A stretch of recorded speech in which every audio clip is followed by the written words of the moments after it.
barriers to learning, and support that they felt that they needed for future careers in education. And then we put together an initial strategy to lead us to consultation with 3 key priorities. We amended the priorities based on the feedback we got. And then we also looked, we researched on parents' views about school and education, and we produced an action plan in April to go into this strategy. So I thought you might be interested in what people told us.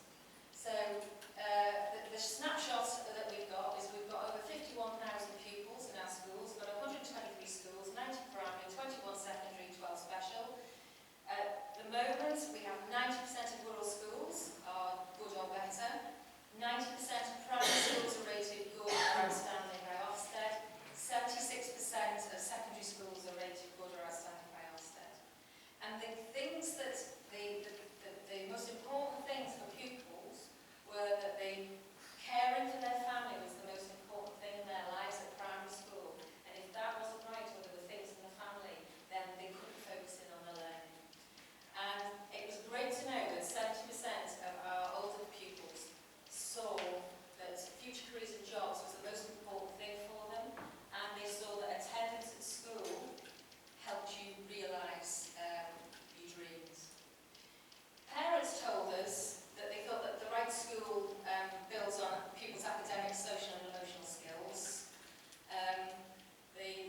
years ago, we used to have a great team of advisory inspectors in the different curriculum. I don't think we have that these days. And of course, that was the great thing about Wirral's education, is the school had a problem, they called on one of our advisory inspectors, and obviously the inspector was dealing with all schools. So we were getting that input of expertise, and that's what I would like to see it return to. But I personally would think that in general, most schools would be very unhappy having somebody, another school coming along and teaching them. And then the other aspect of it, which surprises me, is that if you're running a good school, I think you've got enough on your plate running your own school without going out and trying to run somebody else's as well. And you may, in fact, take your eye off the ball. But that's my personal opinion. And then the other thing that I wanted to mention was the multi-agency academies. Multi-academy trusts. Multi-academy trusts, yeah, whatever. A group of people running a number of schools. Again, from my experience reading about it, whenever we've had multi-academy trusts, quite often they fail the system. They've not been successful. And the other thing is the amount of money they take out of the budget, in their management fees. I mean, I'm a great critic of academies, quite honestly, so I'll say that immediately. But if you analyse people that have taken over academies and you analyse it, you'll find that, I mean, if you sponsor me, if I'm running a marathon, you're giving me money. But when I sponsor an academy, I take management fees out, and I think that's quite wrong. That's my opinion. What I would say about national leaders going into supporting schools, I think a lot of lessons have been learned from when they first were recruited, and the observation I would make as a local authority officer was that there was a naivety on how you improve schools. So some would go in and say, well, my school's really successful, so you do it my way, and it'll be successful. And then if people don't take ownership, they don't see that that's the right way for them. When the support walks away, it doesn't get any better. What I would say about Wirral now is that we've really worked hard to get our schools working together. And it's never been a problem with primary schools.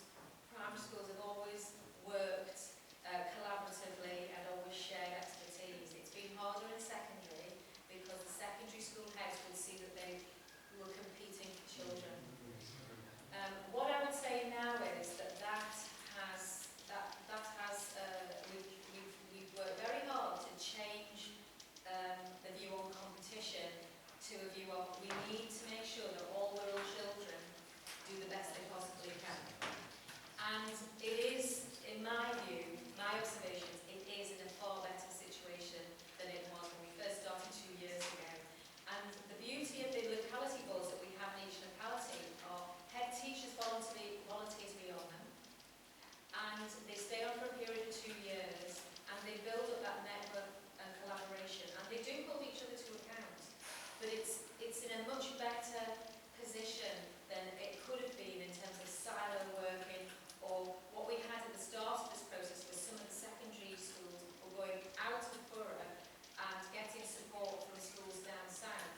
Now the logistics of, the time and effort, so we are working hard. I accept what you say, Walter, but we are working as hard as we can to try and... Just to finish off, the trouble with secondary education, it's become a marketplace now. It's the competition, isn't it? And that, of course, doesn't help for the working together. Thanks, Walter. I've got Brian next. No more. Yeah. Thanks, Chair. Thanks for the presentation, Sue. Yeah, I'm a government reporting school where we have been trying very hard to seek improvements in all aspects of school life. And as part of that, the head teacher and leading staff have been going to other schools.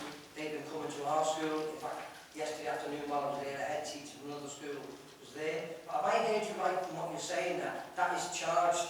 Our school has to pay for that? Maybe I'm naive. I always thought it was being done out of goodness of other people's hearts. No. Don't let them in, Brian. There's a couple of things.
that in the academies, which is one of those listed, there was far too much focus on targets of pupils' education and far too little focus on the personality and the enrichment of the pupil.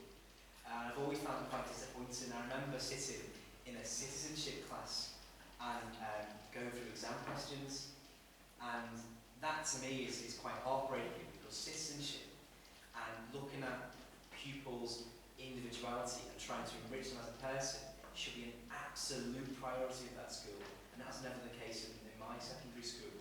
I also find, and I've raised this consistently on this committee, that in secondary schools there's far too much focus on the people going to university and not having an apprenticeship, and I'm really pleased that Wirral schools are focusing on creating that partnership with the Chamber of Commerce. I left school and got an apprenticeship with the Liverpool Chamber of Commerce, and hopefully if the Chamber grows in Wirral, they'll offer apprenticeships through the Young Chamber.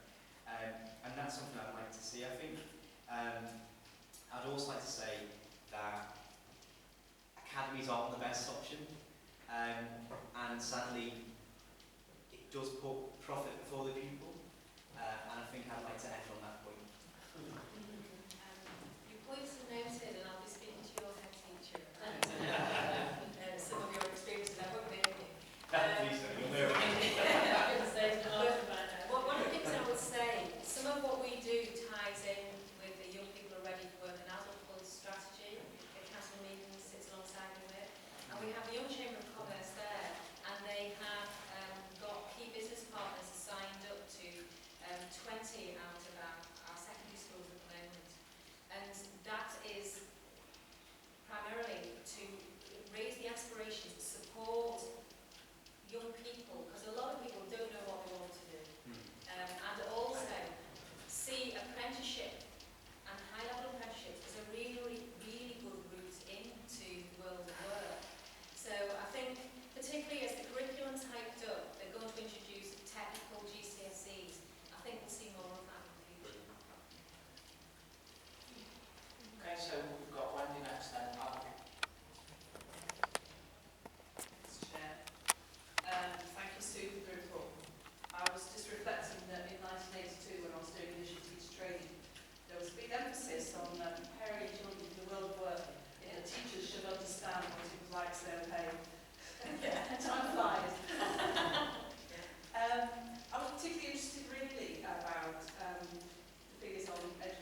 retain our best teachers? And the other, if I may, just two questions. The other one is, it's almost a sort of personal question. Do you feel that you've been squeezed out in many ways, what with the regional schools, whatever it's called, the RSC, I thought it was something to do with Shakespeare. I mean, in a way, you've got to be more competitive than ever, have you, in a sense? You've got to use your own charm and your own skills in order to work with schools. I mean, is that right? Or... It's trying to tell you something. Yeah, yes. So, I can't remember what the first question was.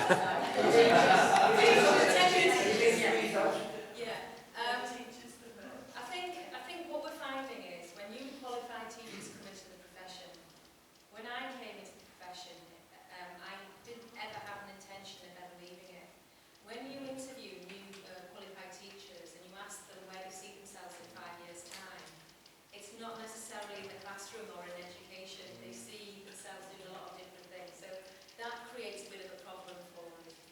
Also, if you met with the professional associations at JCC, they would say to you that workload is a prime reason why people decide to leave the profession.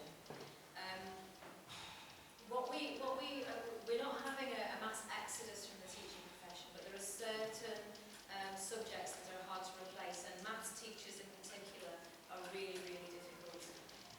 And it's interesting because I support the maintained schools in recruitment, but academies are having the same issues as well. And so one of the things that the secondary heads want to talk about is having a collective recruitment campaign so that they work collectively together. Now this, if we get this off the ground, this will be amazing, that the schools will be saying, well, you know I need 2 maths teachers in September or what have you, and that they will collectively recruit. We're not there yet, but the conversations are happening. And the second thing, do I feel pushed out? No, what I would say is, it was interesting what Councillor Smith said about a number of years ago, we had big school improvement teams. When I came into work in the borough, I was one of a team of 8, and there was a secondary team the same, and as the different funding streams have changed and gone, we've contracted, and so we're now as small as we can be, and we feel we're working very collectively in a way that's empowering our schools. We did have a reputation for being very paternalistic and rescuing schools, and we can't do that. So, do I feel squeezed out? No, not really. I mean, it is a bit like a turkey voting for Christmas if all the schools convert to academies. But I want what's in the best interest of rural children. So if it means I get early retirement because I'm no longer needed, I'll have a smile on my face. Okay, before I move on to Steve, I'm just conscious that Walter needs to go for quarter Thanks past. very much. That's very kind of you. Sorry, sir. I have to say, Bob, I haven't need someone on the train. No? Okay. You'll go as meeting motion. Thanks, Lee.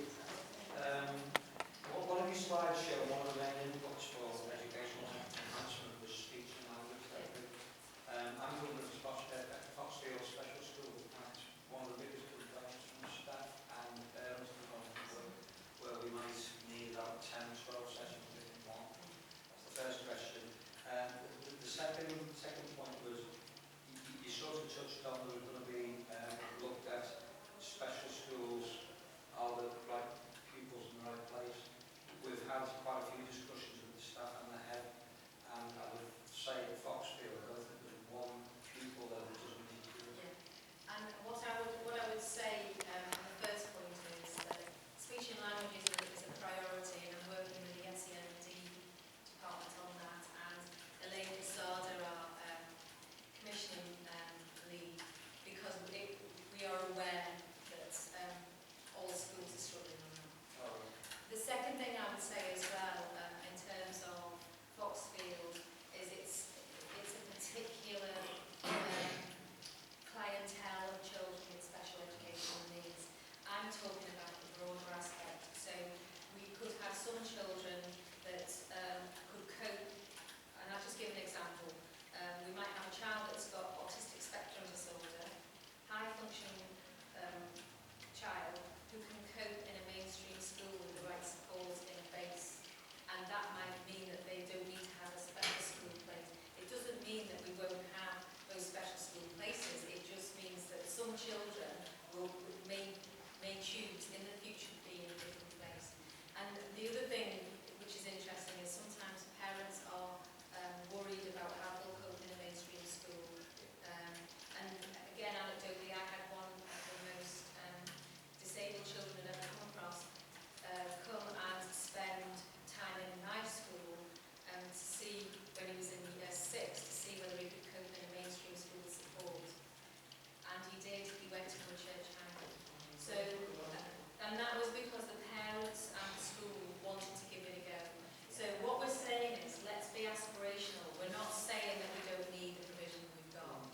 Eleanor's information that we've got here. And children and young people experience domestic abuse. Higher is better. Why is that? That's a really stupid question. Don't think so worth very much. Oh, I do ask some questions. Page 12, and page 52 on the agenda. And the percentage of incidents of repeat domestic abuse.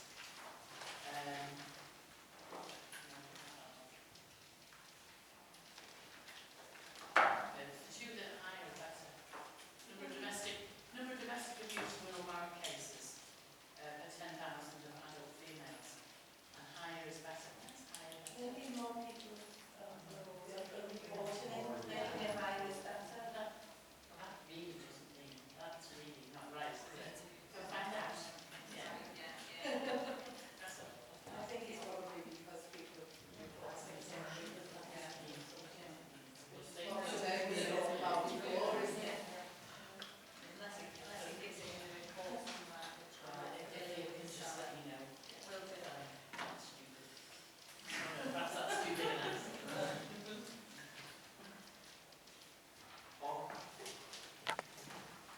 Thanks, Chair. Probably some of the most concerning elements of this report is